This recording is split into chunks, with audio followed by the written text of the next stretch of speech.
How's everybody doing today? Just finished up the deload week here and getting ready to head into the next training block, which will last 6 weeks before another deload. Not much to report on since deloads are relatively boring.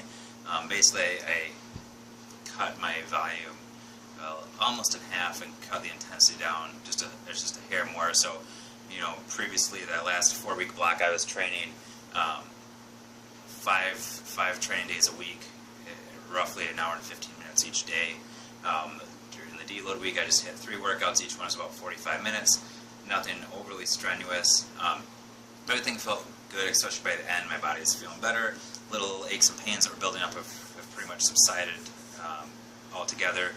And weights are feeling good. Motivation's back at a nice high here. So ready to hit things hard tomorrow. The weight came off about 2 pounds exactly, actually just slightly over 2 pounds, so about what I was shooting for to sort of keep things within reasonable range to drop weight for the 83 kilogram weight class in October. And so we'll go back to a hypertrophy phase here, trying to put on a little bit more muscle mass if we can.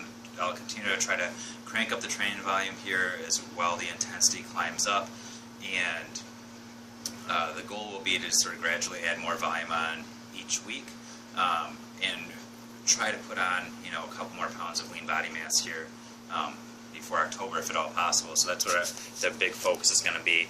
So there's not much else to report on. Beautiful weekend here in Michigan. Finally had some nice 70-degree sunny days.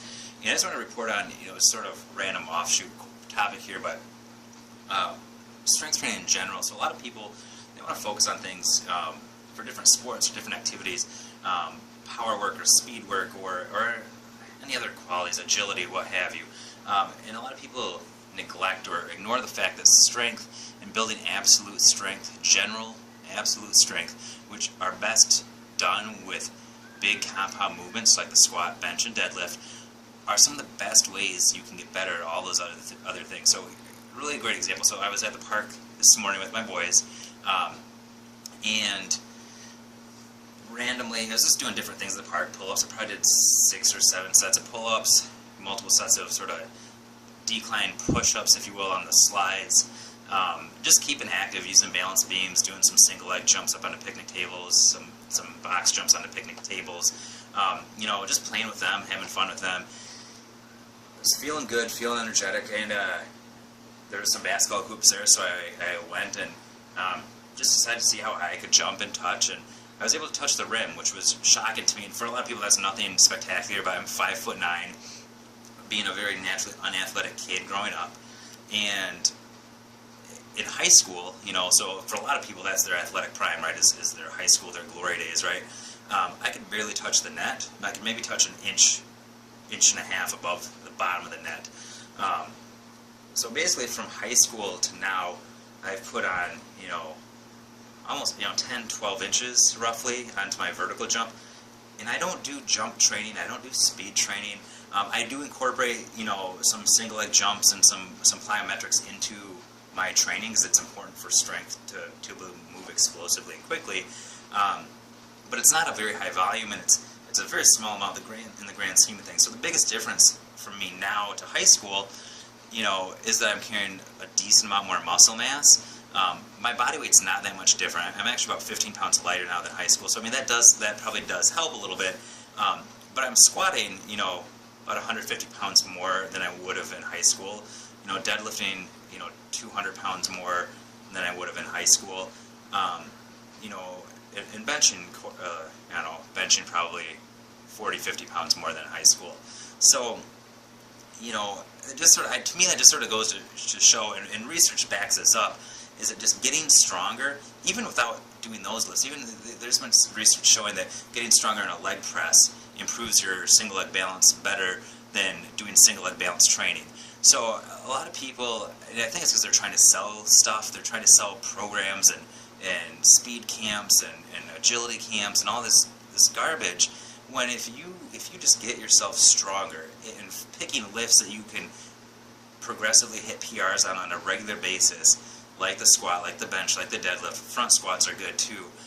Hip thrust, things like that technique doesn't break down too easily on, that you can continue to grind and push hard and hit PRs on, will make you better at everything. They will make you a faster runner. They will make you a better jumper. They will make you more explosive.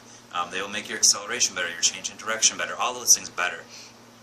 So I was just, like I said, touching rim, nothing fantastic. I can't dunk. I'm not a basketball player. I'm not athletic. I'm not an athlete, I wouldn't even call myself.